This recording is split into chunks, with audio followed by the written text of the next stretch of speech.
Rais wa Zanzibar na mwenyekiti wa Baraza la Mapinduzi Mheshimiwa Dr. Hussein Ali Mwinyi akutana na ujumbe wa waangalizi wa uchaguzi kutoka Umoja wa Afrika.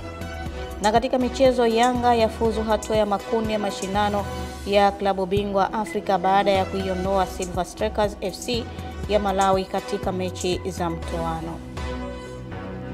Naam, habari za asubuhi mtazamaji wa Channel 10 popote pale ulipo, ni matumaini yangu umeamka salama. Karibu kwenye kipindi cha asubuhi njema kwa habari mbalimbali kitaifa na habari za michezo na burudani. Jina langu ni Fatma Hassan, karibu. Rais wa Zanzibar na mwenyekiti wa Baraza la Mapinduzi Mheshimiwa Dr. Hussein Ali Mwinyi amewahakikishia waangalizi wa uchaguzi wa Umoja wa Afrika kuwa Zanzibar imejiandaa vyema kwa uchaguzi na utakuwa huru na haki. Huku Mheshimiwa Dr. Mwinyi ameuambia ujumbe huo kuwa maandalizi ya uchaguzi yamekamilika kwa mafanikio makubwa na hali ya usalama wa nchi ni mkubwa na kila mwananchi mwenye sifa atapata fursa ya kupiga kura. Aidha, Dr. Mwinyi ameeleza kuwa vyama vyote vinavyoshiriki uchaguzi vinaendelea na mikutano ya kampeni kwa utulivu mkubwa na hakuna chama chochote kilichowasilisha malalamiko tume ya uchaguzi, hali inayoonyesha kukua kwa demokrasia nchini. Kuhusu ushiriki wa wanawake, Mheshimiwa Dr. Mwinyi amesema kumekuwa na idadi kubwa ya wanawake waliojitokeza kuwania nafasi mbalimbali za uongozi majimboni pamoja na wale wa viti maalum kwa Chama cha Mapinduzi. Katika hatua nyingine, amewashukuru waangalizi hao kwa kuamua kuja Tanzania ikiwemo Zanzibar na kuhakikishia kuwa Zanzibar itafanya uchaguzi kwa kuzingatia misingi ya uwazi na demokrasia. Kwa upande wake, mkuu wa misheni hiyo ya waangalizi wa Umoja wa Afrika ambaye pia ni rais mstaafu wa Botswana, Mheshimiwa Mokgweetsi Masisi ameeleza kuridhishwa na hali ya utulivu, akisema ni nguzo muhimu ya kuendesha uchaguzi huru na haki na demokrasia, huku akisifu ushirikiano wanaopata katika kutimiza wajibu wao. Ujumbe huo wa waangalizi wa Umoja wa Afrika umefika Zanzibar ukiwa umeongozana na Waziri wa Mambo ya Nje na Ushirikiano wa Afrika Mashariki Balozi Mahmoud Thabit Kombo.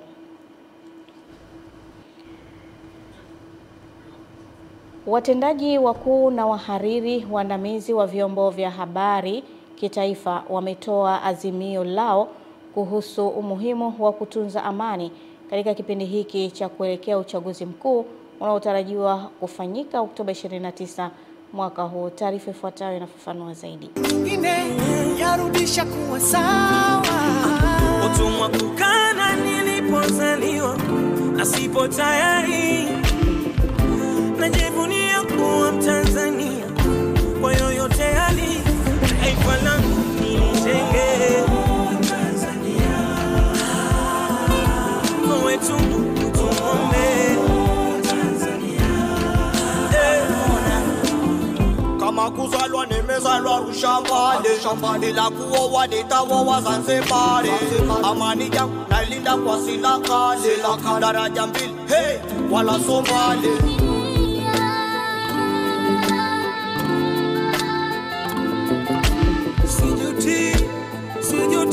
Ni azimio la pamoja la watendaji wakuu wa vyombo vya habari vya Tanzania, ambapo alipowasilisha kwa niaba ya wote mkurugenzi mtendaji wa ITV na Radio 1 Joyce Muhavile, ambaye katika wasilisho la azimio hilo amesema Tanzania ilipata uhuru mwaka 1961 kupitia hoja za kisiasa, wakipingana bila kupigana, na kwamba hata sasa Watanzania wana wajibu wa kujenga demokrasia kwa hoja bila kupigana. Zipo nchi nyingi zikiwemo jirani zetu Rwanda na Kongo, kule Sierra Leone, Ivory Coast, Liberia, Somalia, Sudan na nyinginezo, ambazo zimebaki na makovu ya uenda wazimu wa kihalaiki, ambayo hata pale amani iliporejea au itakaporejea bado makovu hayo yanaendelea kubaki kama sanamu ya kumbukumbu ya majuto.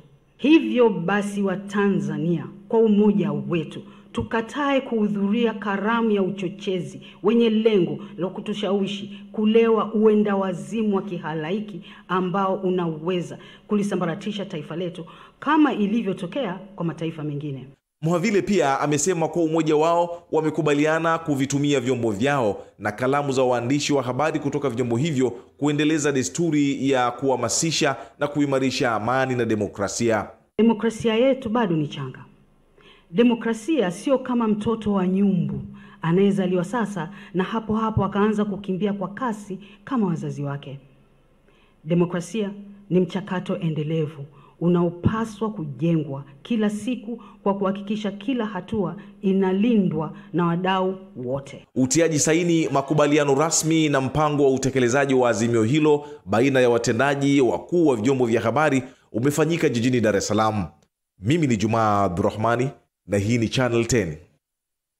Zikiwa zimesalia siku chache kuelekea uchaguzi mkuu wa Oktoba 29, wa Tanzania wametakiwa kutumia haki yao ya kupiga kura kwa busara kwa kuchagua viongozi watakaowaletea amani ya taifa ili kuendeleza uhuru wa kuabudu pamoja na maslahi mapana ya taifa. Mwandishi wetu Leonard Mwacha anaripoti kutokea Dodoma. Ni katika kongamano la viongozi wa dini mbalimbali kanda ya kati lenye lengo la kuliombea taifa amani na utulivu kuelekea uchaguzi mkuu Oktoba 29, 2025. Wahawina alaina kull asir fataysiru al-asir alayka yasir innaka ala kulli shay'in qadir. Mungu muumba wa vitu vyote, tunahitaji kuona amani yako, maana wewe ni mfalme wa amani. Tunapoendelea kipindi cha uchaguzi, tunakukaribisha Mungu, tunakukaribisha Jehova. Viongozi hao wametaka kudumishwa kwa amani ili kuruhusu mazingira ya kuabudu kwa uhuru kwa dini zote na ustawi wa maendeleo. Kwa nini tunahitaji amani?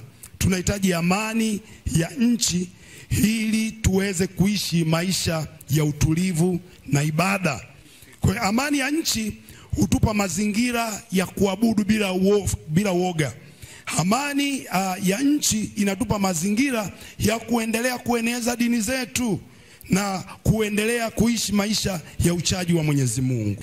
Kwa hivyo ili maslahi yapatikane na maharibifu yaondoke, lazima kuwepo na viongozi ili tubaki kwenye nchi yetu hii, tuendelee kuwa raia halali kwenye nchi yetu hii.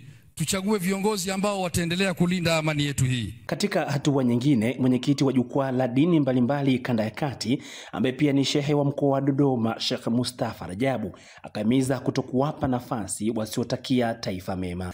Kuna baadhi ya watu wachache kama alivyozungumza Sheikh Isa ambao hawana nia njema na taifa letu la Jamhuri ya Muungano wa Tanzania, lakini wenyewe hawapo ndani ya nchi hii, wako nje. Waswahili wanasema wanakula bata. Wamekaa huko lakini wakihamasisha vurugu au viashiria uvunjifu wa amani ndani ya taifa letu. Lakini nataka nikwambie ndugu yangu, hayo yakitokea, watakaoathirika leo ni watoto wetu, familia zetu, miundo mbinu yetu itaharibika. Na sisi lazima tuamke sasa, tushikamane na serikali kuhakikisha hii amani haiondoke. Sisi kama viongozi wa dini tuna nafasi, kwanza kushauri, la pili kuomba. Kutoka Dodoma, Leonard Mwacha, Channel 10. Kuelekea uchaguzi mkuu wa Oktoba 29 mwaka huu, viongozi wa dini wilaya ya Mbarali mkoani Mbeya wametakiwa kuhamasisha waumini wao kujitokeza kupiga kura na kutoa taarifa za viashiria vyovyote vya uvunjifu wa amani ili viweze kudhibitiwa. Epimakosi Apolinari anafafanua zaidi. Rai hiyo imetolewa na mkuu wa wilaya ya Mbarali Brigedia Generali Maulidi Surumbu wakati wa maombi maalum ya kuliombea taifa kuelekea uchaguzi mkuu, huku katibu tawala wilaya ya Mbarali Frank Charwe ameeleza malengo ya maombi hayo. Tutoe taarifa ya viashiria vyovyote vile vya uvunjifu wa amani, utulivu na mshikamano kwa haraka kwa kiongozi wa karibu wa serikali ili tuweze kuchukua hatua kwa haraka za kudhibiti hali hiyo. Kwa hiyo tuwaombe tusifanye vurugu ya aina yoyote, tuwahimize waumini wetu. Lengo lake kubwa kusanyiko huu ni kuliombea taifa kupitia kamati yetu ya maridhiano ambayo inafahamika kama kamati ya amani na maridhiano, ili uweze kuombea taifa, kuombea viongozi, kuombea uchaguzi mkuu ambao utakuja kufanyika wiki ijayo. Kwa upande wao, viongozi wa Jumuiya ya Maridhiano wilaya ya Mbarali wamewataka vijana kutovuruga amani ya nchi. La kimsingi kabisa, kwa mujibu wa maelekezo ya Mwenyezi Mungu, tuna wajibu wa kuombea taifa letu na serikali inayoongoza na kutawala. Mwenyezi Mungu wajalie afya njema, wajalie hekima na busara, waweze kupita salama katika sakata hili la uchaguzi.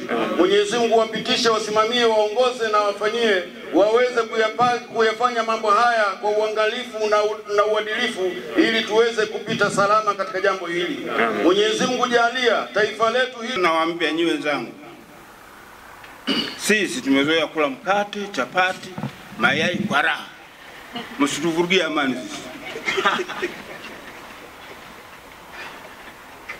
Tunawasihi ni viongozi wa madhehebu, nendeni mkawaambie, kama wazee wanasema wanataka kula chapati yao kwa raha. Kiripoti kutoka wilayani Mbarali mkoani Mbeya, Epimax Apolinari, Channel 10. Viongozi wa dini ya Kiislamu mkoa wa Lindi wamefanya dua maalum kuliombea taifa amani na utulivu katika kipindi hiki ambacho taifa linaelekea kwenye uchaguzi mkuu unaotarajiwa kufanyika Oktoba 29 mwaka huu.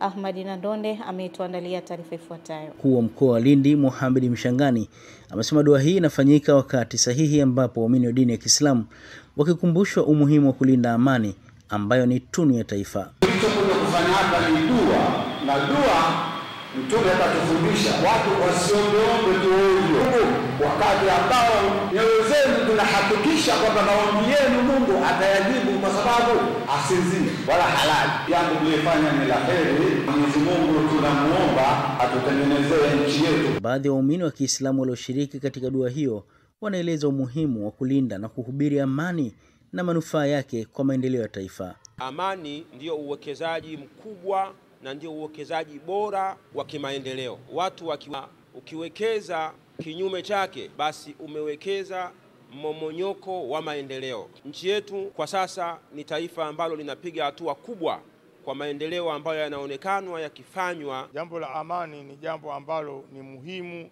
sana katika maisha wanadamu wote wenye akili na wanayetaka maendeleo, kwa sababu amani ndiyo msingi wa kila kitu. Hauwezi kuzungumza haki, kwa sababu kama hamna amani, hata hicho ambacho wewe unakimiliki ni cha kwako, kama gari yako, nyumba yako, watu wanaweza kuja kukaa kukunyang'anya. Hauwezi kufanya kazi, hauwezi kulima, hauwezi kufanya ibada pasipokuwa na amani.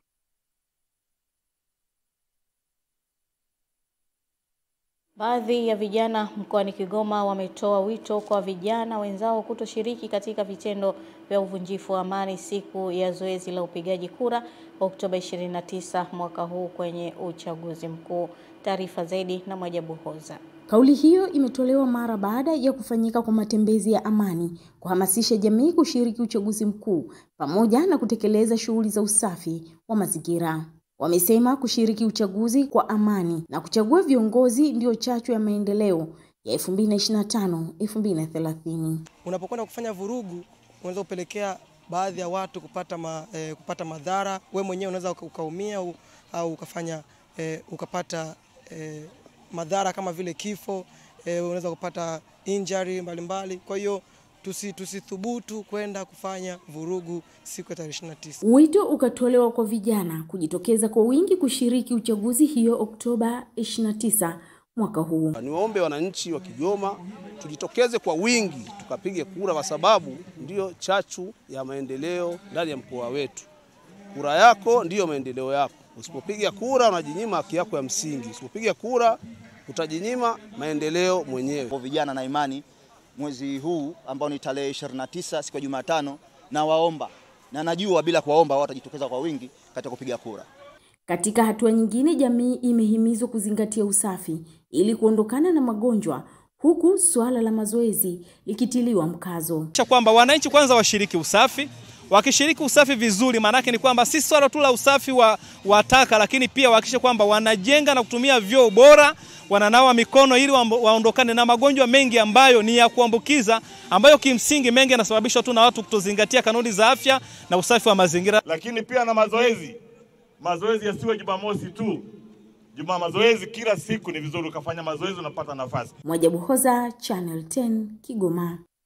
Chama cha Mapinduzi CCM jimbo la Arusha kimeendesha mafunzo maalum kwa mawakala wake wa ngazi ya wilaya, ikiwa ni utekelezaji wa maagizo ya Tume Huru ya Uchaguzi iliyovitaka vyama vya siasa kuwajengea uwezo mawakala wake kabla ya uchaguzi mkuu. Jamila Omar anaripoti.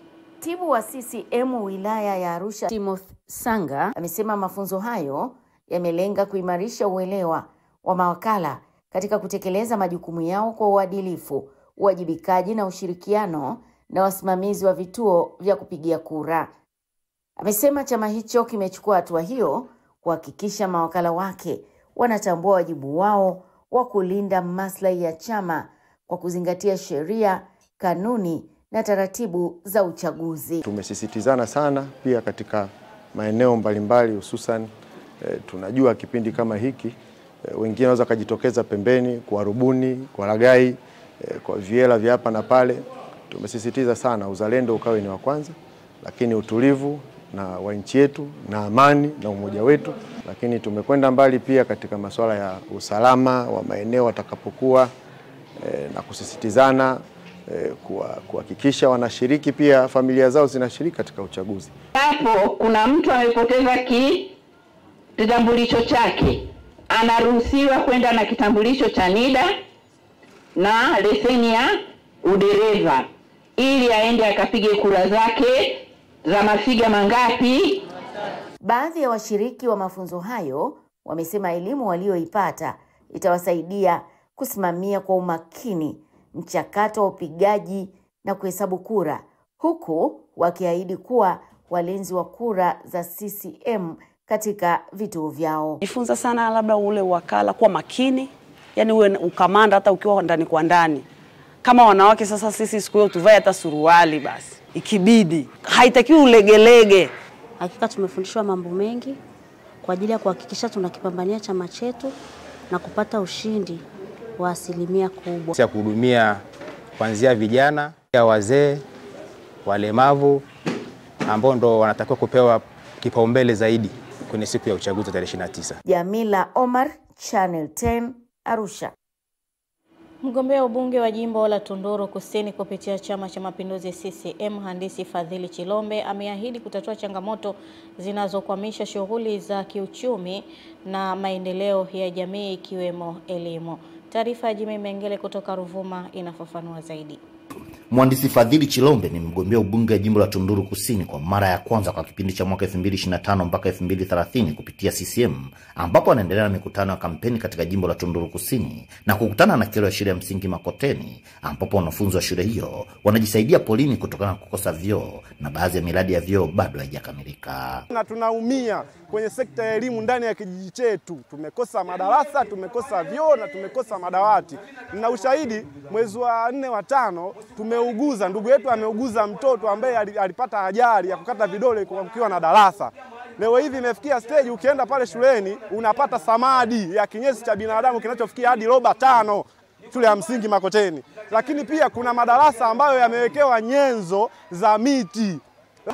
Sisi kama wananchi wa Makoteni, kero yetu kila mwaka, kila uchaguzi, kero yetu ni shule darasa, shule madarasa, shule madarasa. Yani choo, watoto wetu wanakunywa polini na pembeni ya shule yetu kuna mikorosho, tuna shamba la mikorosho. Pembeni kwenye msitu kuna vinyesi, watoto wetu wanahangaika. Kwa hiyo kiujumla hali yetu wana Makoteni inasikitisha. Akiwa katika mkutano huo wa kampeni, Mhandisi Fadhili Chilombe ameahidi atatoa mifuko 200 ya simenti na mabati ili kutatua changamoto ya vyoo na vyumba vya madarasa katika shule ya msingi Makoteni endapo wananchi watampa ridhaa ya kuongoza jimbo hilo la Tunduru Kusini. Hii kero ya madarasa nimeambiwa na zaidi ya miaka 5 iliyopita.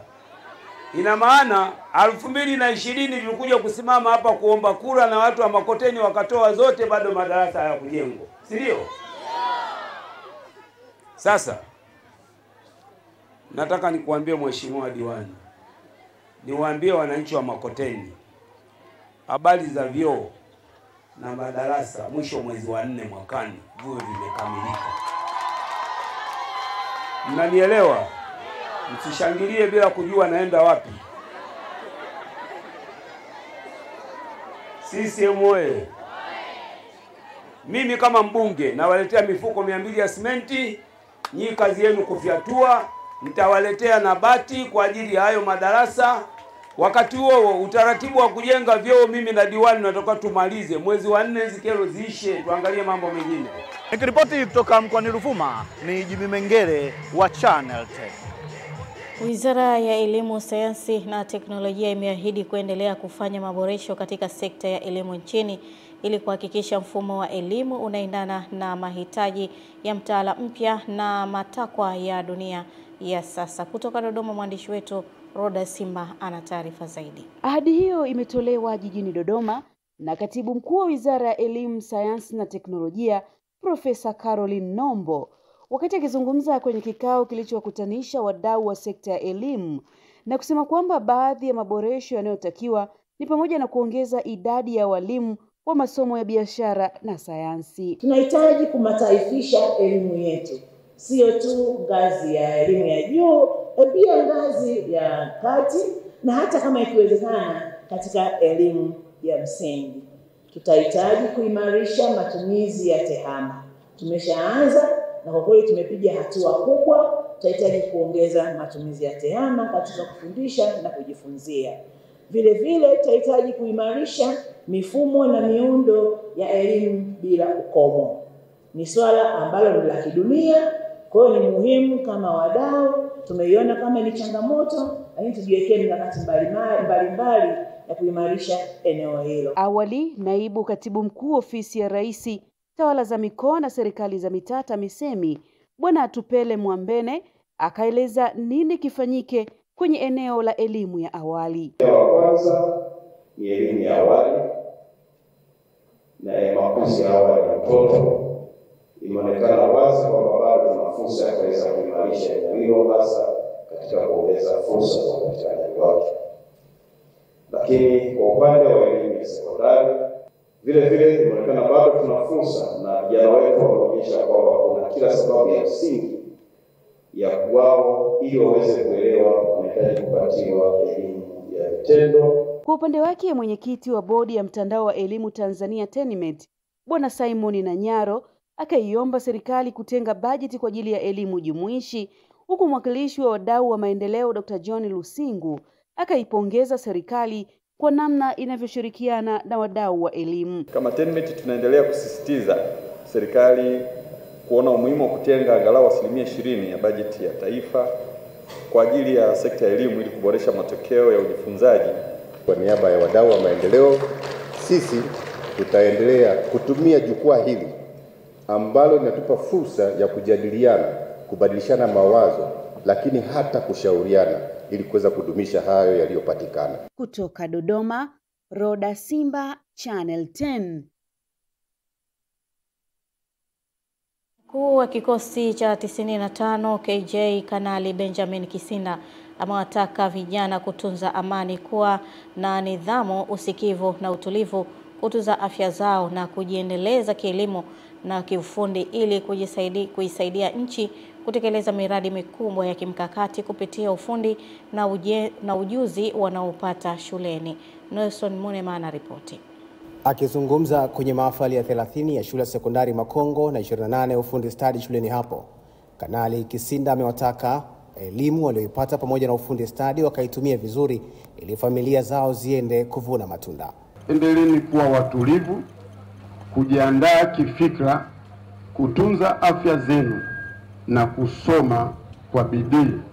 Elimu mlioipata hapa, ikiwa pamoja na ufundi wa magari, umeme wa magari pamoja na umeme wa majumbani, mkaitumie vizuri kwa kuanzisha ujasiriamali ambao utawasaidia kuendelea kuwa tegemezi kwa familia zenu. Mwenyekiti wa bodi ya shule hiyo Aisha Guhia na mkuu wa shule ya sekondari Makongo Kanali Yuda Sita Kitinya Wamesema shule imeanzisha masomo ya elimu ya amali baada ya serikali kuboresha sera na mitaala, ambapo tayari mafundi umeme wanapewa ujuzi shuleni hapo. Msione kwamba kwenda kwenye ufundi ni kupotea. Badala ya kukaa huko mitaani na kuzunguka, unaweza ukajiunga na ufundi, ukachukua fani mojawapo ambayo unaipenda, ukawa nayo, kwa sababu hiyo fani utaenda nayo utakapoenda kidato cha 6 mpaka utakapomaliza chuo kikuu. Ni sehemu mojawapo ya kujiajiri. Serikali yetu chini ya Mheshimiwa Daktari Samia Suluhu Hassan, ambaye Rais wa Jamhuri ya Muungano wa Tanzania na Mjeshi Mkuu wa Majeshi ya Ulinzi, ameanzisha miradi mingi, anasimamia miradi mingi, na kuna kazi nyingi zinahitaji mafundi kama wale ambao mnamaliza, mfano SGR, Tanzania Standard Gauge Railway. Yote haya yanahitaji wataalamu, yanahitaji manpower ambayo sisi ndio tunaweza kuifanya. Kwa kipindi chote tulichokuwa tunasoma hapa shuleni Sekondari Makongo na kupata elimu iliyo bora kabisa, ikiwemo elimu ya kiroho na ya kizalendo. Sisi wahitimu tunasema kwa kweli na kwa uwazi, Makongo ni shule sahihi ya kupata elimu iliyo bora. Miundombinu ya chuo iboreshwe, hasa kuimarisha karakana na kuongeza fani, hasa zile zinazotoa ajira kulingana na mazingira na rasilimali za nchi yetu. Kutoka Dar es Salaam, Nelson Munema, Channel 10. Mkuu wa wilaya ya Kinondoni Sadi Mtambole akiwa na kamati ya ulinzi na usalama ya wilaya wameungana na wananchi katika kuendesha usafi katika soko la Mwananyamala, huku akiwataka wananchi hao pia kujitokeza katika zoezi la uchaguzi ili kuchagua viongozi wanaowafaa. Tupate taarifa kamili. Akizungumza wakati wa zoezi hilo, amesema usafi wa mazingira ni suala la kudumu na kuwataka wananchi wote kuhakikisha mazingira yao yakiwemo ya biashara yanakuwa safi wakati wote, huku pia akiwaondoa shaka kuhusu hali ya usalama wakati wa zoezi la kupiga kura Oktoba 29. Watanzania wana Kinondoni wanaendelea kuwa salama siku ya tarehe 29 kama ambavyo siku zingine, na yoyote atakayesubutu kuhatarisha usalama huu, utulivu na amani hii katika wilaya ya Kinondoni, hatutampa hiyo ruhusa hata kidogo.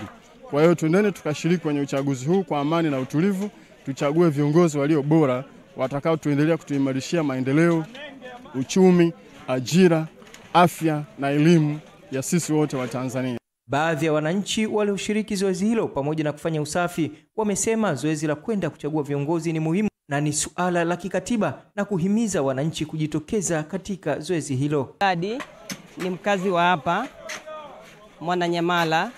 Nashukuru kwa serikali yetu na wanaje.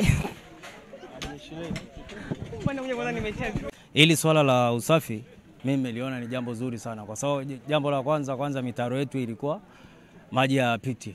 Alafu pia kutengenezwa kuwekewa barabara, wametuwekea jambo ambalo ni la lizuri sana. Kwa hiyo pia inatusaidia, kwanza mtaa wetu utakuwa msafi, lakini pia jeshi la wananchi la Tanzania ni wamefanya vizuri sana, wanamaanisha kwamba ni jinsi gani wana umoja na wananchi. Usafi ni jambo zuri, lakini pia wanatuelekeza namna gani ya kufanya. Kwa mfano kama sisi tulikuwa tumevuka mpaka, wametuelekeza jinsi gani tupange biashara ili tufanye kwenye mazingira ambayo ni mazuri. Kwa kama mnavyoona hapa tunashirikiana wote kwa pamoja.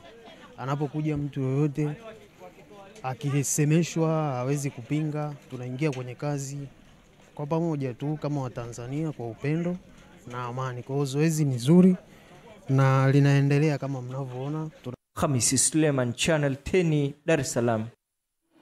Mkuu wa wilaya ya Monduli mkoa wa Arusha Mloriana Kimati amewataka wanawake 87 kati ya 120 walionufaika na mafunzo ya upishi, ufundi na ujasiriamali yanayotolewa bila gharama kupitia mpango wa Samia na wanawake kuunda vikundi ili kuweza kupatiwa mikopo isiyo na riba inayotolewa na halmashauri ili kuendeleza ujuzi wao na kujikwamua kiuchumi.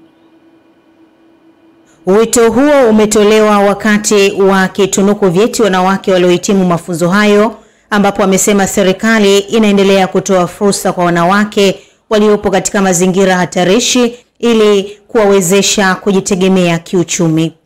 Na mikopo hii inatolewa kwa vikundi ambavyo vimekidhi vigezo. Kwa hiyo vijana mnaohitimu na nyie kina mama, wanawake na Samia, mtumie fursa hiyo iliyotolewa na serikali ili tuweze kuendesha maisha yetu kwa raha mustarehe. Mwenyekiti wa taasisi ya wanawake na Samia mkoa wa Arusha, Bi Kabula Sukwa, ameeleza kuwa lengo la mpango huo ni kuwajengea wanawake ujuzi na uwezo wa kuanzisha shughuli za ujasiriamali zitakazowasaidia kuinua vipato vyao. Mungu, kwa kweli matunda tunayaona mbeleni, kwa sababu wanawake wengi walikuwa tegemezi wa wanaume, lakini mpaka hivi sasa tunaona kila mmoja aliyetoka kwenye haya mafunzo ameweza kujitegemea. Tunao ambao wachache wamebahatika kupata cherehani, sasa hivi wameanza kujitegemea kwa kufanya biashara, kwa kupata wateja mbalimbali, wanashona mpaka wa shughuli za masherehe. Na katika hii timu wale wa Mama Samia na wanafunzi 57 ambao wanasoma mapishi waliohitimu na kupata vyeti kwa kozi fupi ya hotel management. Kwa hiyo tutabahatika kupata vikundi mbalimbali vya wanawake ambao wataweza kujikwamua katika uchumi.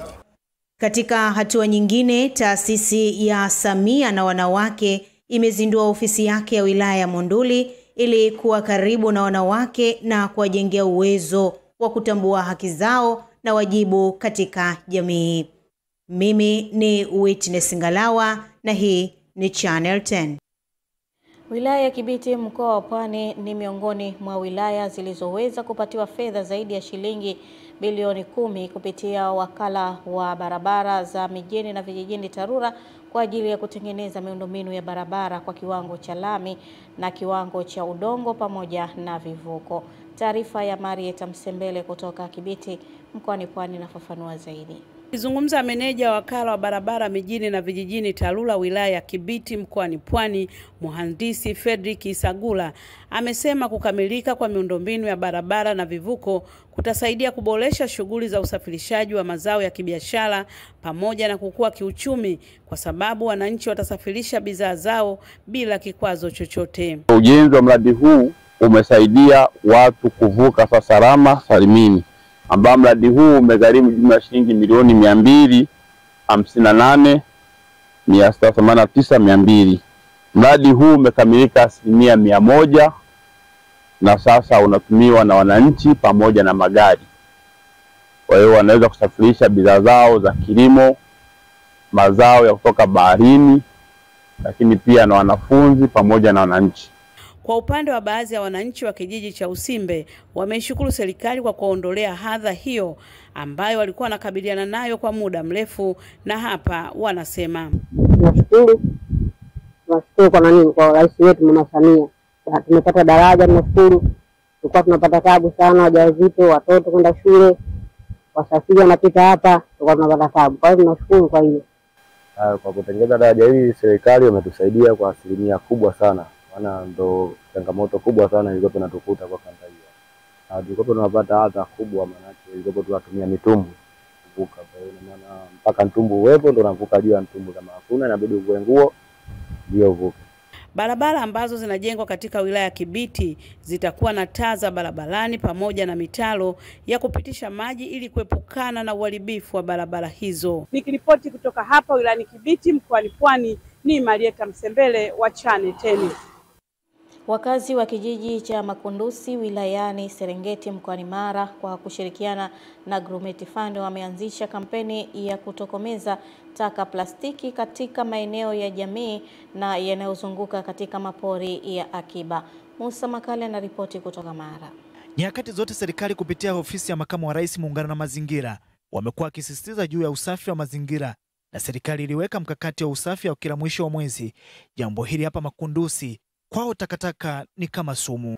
Tunaiunga serikali mkono kwa maana hiyo, kwa sababu maeneo yetu yamezungukwa na mapori ya akiba Grumeti. Kwa hiyo eneo letu ni safi, tunahakikisha usalama wa wanyama. Kwa hiyo hatutakubali takataka hizi kuwepo za plastiki. Kuna mkakati madhubuti wa kutokomeza taka plastiki. Wapo vijana ambao wamejitolea kuhakikisha maeneo ya kijiji hiki cha Makundusi yanaendelea kuwa safi na salama, lakini pia kurithisha tabia hii ya kufanya usafi na kutunza mazingira, hasa kutokomeza uchafu ambao ni plastiki, ambao kwa kweli ni uchafu wenye madhara makubwa sana katika mazingira yetu. Tunamshukuru sana bibi yetu Dr. Samia Suluhu Hassan kwa kutufunza sisi watoto kuendelea na kupenda mazingira.